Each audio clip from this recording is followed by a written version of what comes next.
Olá! No vídeo de hoje nós vamos conversar um pouco sobre valores. Basicamente nós vamos abordar esses 4 pontos. Os robôs precisam de regras, o ser humano e seus valores, o que é o ser humano, o diálogo, o filosofar socrático. Primeiro ponto, os robôs precisam de regras? O que vocês acham? Será que os robôs eles necessitam de regras? Nós estamos a cada dia utilizando mais a inteligência artificial.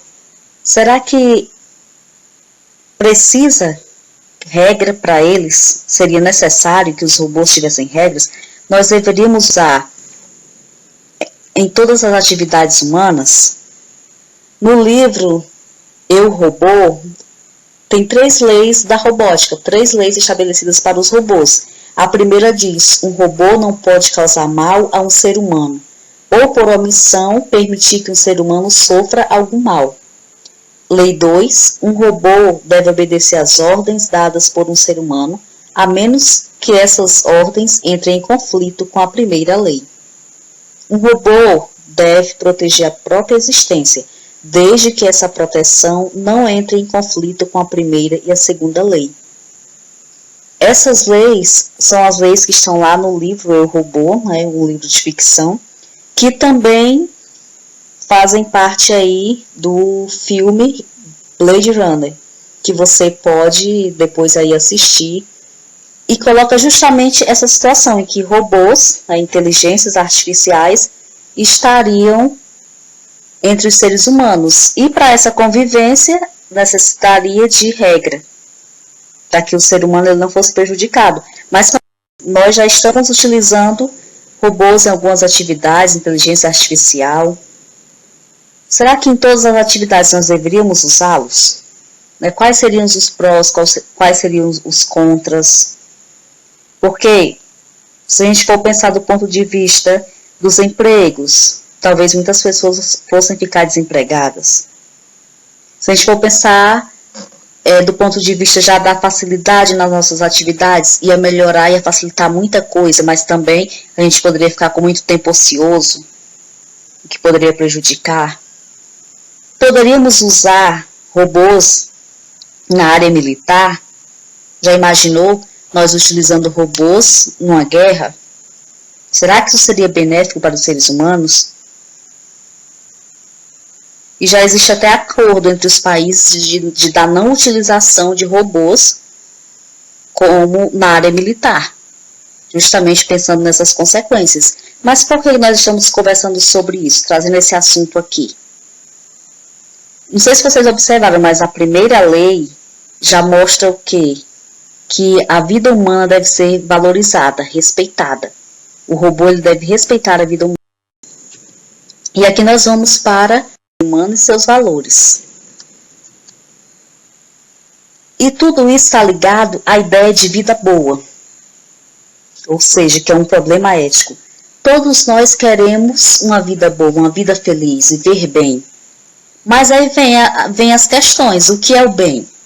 O que é mal? O que é bom? O que é ruim? O que devemos fazer ou não fazer para viver bem?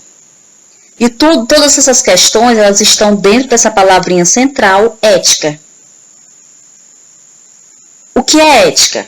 Campo de reflexão sobre a prática, nossas ações e o que as motiva, e sobre valores que orientam nosso comportamento.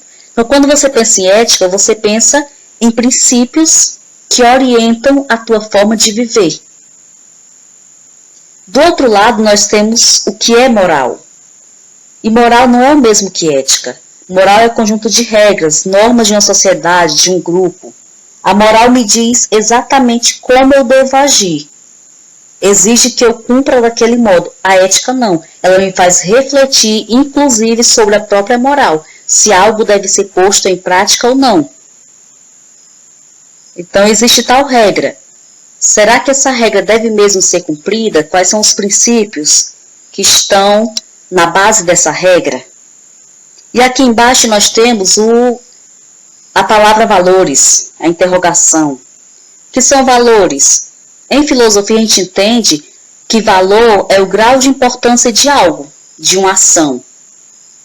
Ou seja, eu posso dizer que valores é o mesmo que princípios.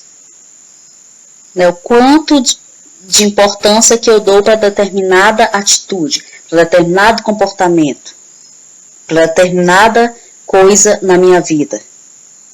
Então, ética, reflexão sobre a moral, sobre a prática, sobre o que motiva as nossas ações, o nosso comportamento. E moral, regra, aquilo que deve ser cumprido numa sociedade. A ética, ela pretende ser sempre universal. São princípios que são válidos para todos, em todos os lugares, em todas as épocas. Já a moral, ela é sempre a moral de um grupo, que deve ser posto em prática por aquele grupo e pode não valer para um outro grupo. 3. O que é o ser humano? Nós estudamos anteriormente os filósofos pré-socráticos, os primeiros filósofos, e eles estavam preocupados com o princípio originário de tudo, a origem da própria natureza, e buscavam isso na própria natureza. Depois dos filósofos pré-socráticos, nós vamos ter o período clássico, os filósofos clássicos ou socráticos. E aí, esses filósofos, eles não vão mais se preocupar com a natureza, eles vão se preocupar com o ser humano. O que é o ser humano? Então, eles colocam o homem no centro da discussão. E aqui nós vamos, por que é socrático, lembrando novamente, porque nós temos a figura do Sócrates, que foi importantíssimo para a filosofia antiga. Sócrates, e nesse período nós vamos ter os sofistas, que vão ser interlocutores aí de Sócrates, mas nós vamos falar deles só depois. Uma frasezinha aqui, um trechinho do diálogo do Platão, a defesa de Sócrates. Enquanto tiver alento e puder fazê-lo, jamais deixarei de filosofar, de vos dirigir exortações, de ministrar ensinamentos em toda ocasião àquele de vós que eu deparar, dizendo-lhe o que costumo, meu caro, tu, um ateniense, da cidade mais importante e mais reputada por cultura e poderio, não te pejas, ou seja, envergonhas, de cuidares de adquirir o máximo de riquezas, fama e honrarias, de não te importares nem cogitares da razão, da verdade e de melhorar a tua alma? Outra coisa não faço senão andar por aí persuadindo-vos, moços e velhos, a não cuidar tão aferradamente do corpo e das riquezas, como melhorar o mais possível a alma, dizendo-vos que dos haveres não vem a virtude para os homens, mas da virtude vem os haveres e todos os outros bens particulares e públicos. Então esse é um trecho em que Platão coloca aí as palavras de Sócrates, lembrando que Sócrates ele não escreveu nada. Tudo que nós temos sobre Sócrates foram seus discípulos que escreveram, principalmente o Platão. Ponto 4. O diálogo, o filosofar socrático. Sócrates é um ateniense, né? Ele nasceu, viveu em Atenas. Ele estava sempre na praça, na ágora, discutindo, conversando com as pessoas que ali estavam, fazendo as pessoas refletirem. Por isso, o método socrático é um método dialético. Ele é baseado totalmente no diálogo. E tem dois momentos. O primeiro momento nós chamamos de ironia. Ironia, nesse sentido aqui, é porque Sócrates ele lança perguntas para a pessoa, ele questiona a pessoa sobre as ideias que ela julga saber. Então ele questiona como se ele mesmo não soubesse, para que a pessoa ela pare para refletir sobre o que está afirmando e ela possa remover as ilusões, as ideias falsas, os preconceitos. Então esse primeiro momento é a ironia, perguntar, questionar o outro como se eu não soubesse de nada, para que o outro ele possa eliminar o que há de falso nos seus conceitos, nas suas ideias, para que ele possa aprimorar o que ele sabe. O segundo momento nós chamamos de maiêutica, que é justamente o momento após você ter questionado, o outro já ter apurado as suas ideias, ele agora vai criar o conceito. Ele vai formular a sua ideia, agora mais sólida. E é maiêutica porque dizem que a mãe de Sócrates era parteira. Então, a maiêutica aí no grego é a arte de fazer partos. E Sócrates ele se considerava um parteiro de ideias.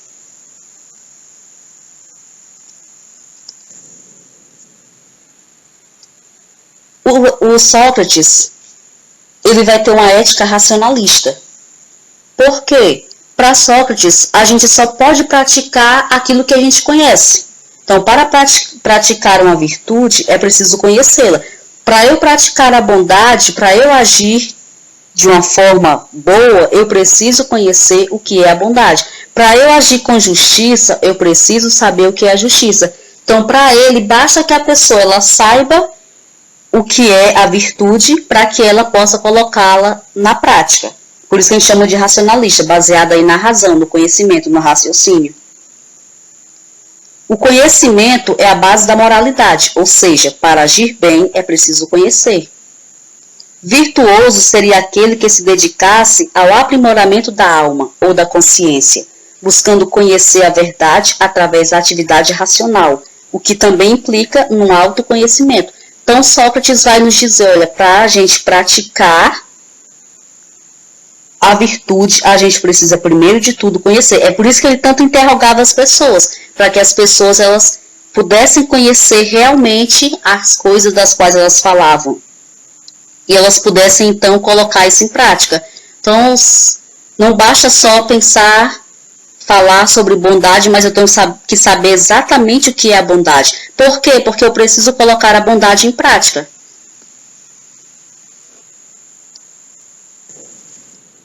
Então, obrigada e até o próximo vídeo, onde falaremos sobre os filósofos sofistas. No link, na descrição do vídeo, nós temos o material para você baixar com o resumo da aula. E eu vou deixar na descrição do vídeo o link para você baixar o PDF dessa aula. E se você gostou, dê like, compartilhe, se inscreva para que você receba os próximos vídeos.